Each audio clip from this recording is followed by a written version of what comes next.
Hello friends, social planet में आपका स्वागत है। आज हम जिस शख्स के बारे में बात करने जा रहे हैं, आज वो हमारे बीच में नहीं रहे। 22 जनवरी 2021 शुक्रवार के दिन वो आज हमको छोड़ के जा चुके हैं। अगर मैं उनको 90 के दशक का भजन सुपरस्टार बोलूं तो गलत नहीं होगा। उन्होंने इतने भजन गाए हैं कि अगर हम भजन का पर्यायवाची समझें तो नरेंद्र चंचल का नाम सबसे पहले आता है। वो ऐसे शख्स थे जिन्होंने 90 के दशक में अपना बचपन देखा है।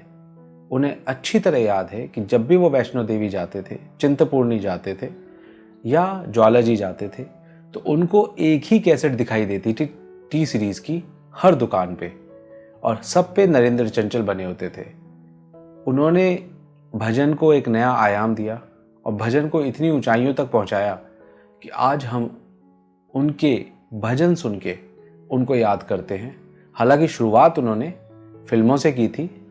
कम ही लोग जानते हैं कि उन्होंने अपनी करियर की शुरुआत बॉबी फिल्म से की थी। बॉबी में उन्होंने एक गाना गाया था, ना मस्जिद तोड़ो ना मंदिर तोड़ो। वो गाना बहुत हिट हुआ, लेकिन असली जो उन्हें प्रख्याति मिली थी, जिससे वो बहुत ज़्यादा मशहूर हुए, वो गाना बेनाम का था, यारा ओ यारा।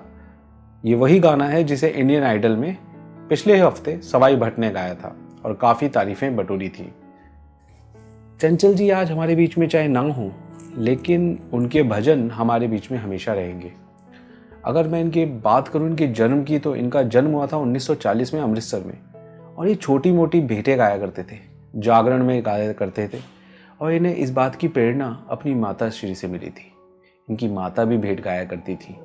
इनकी माता ने ही इन्हें प्रेरित किया था कि आप जाके भजन गाओ। हालांकि इनके पिता थोड़ा सा आनाकानी करते थे और इनको मना करते थे कि भैया देखो, इसमें ज़्यादा कुछ नहीं मिलेगा, लेकिन इन्होंने अपनी माँ की बात मानी और फिर इतने सक्सेसफुल हुए। और आज की डेट में अगर जब भी भजन का नाम आता है, सबसे पहले हमारे ज़ुबान पे जो नाम आता है वो है नरेंद्र चंचल, और उसके बाद अनूप जलोटा।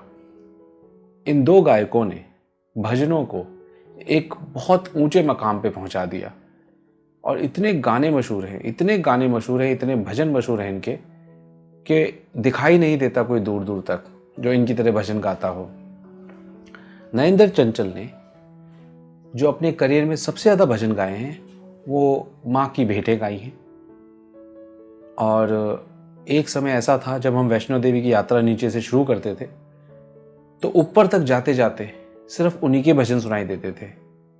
और एक और परंपरा इन्होंने शुरू की थी जिसके बारे में लोग नहीं जानते हैं, कि वैष्णो देवी, चिंतपूर्णी और ज्वाला जी में जो जागरण ये किया करते थे, और श्रद्धालुओं को उसकी एक कैसेट बनाकर ये उसका मतलब कैसेट बनाया करते थे, और श्रद्धालुओं के बीच में वो बहुत मशहूर थी। हर जगह वो बजा करती थी।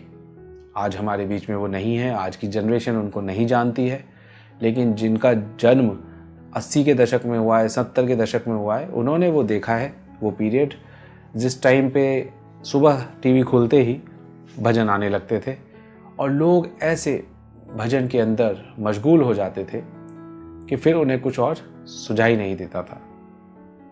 आज उनके बच्चे हमारे बीच में हैं। हमारी तरफ से उनको संवेदनाएं हैं और उनके अपने भावी जीवन के लिए शुभकामनाएं हैं।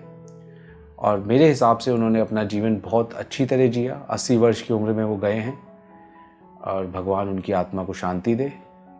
और मैं आप लोगों से भी अपील करूंगा कि इस तरह के लोगों को हमें ज़्यादा सपोर्ट करना चाहिए, जो अपना जीवन समर्पित कर देते हैं।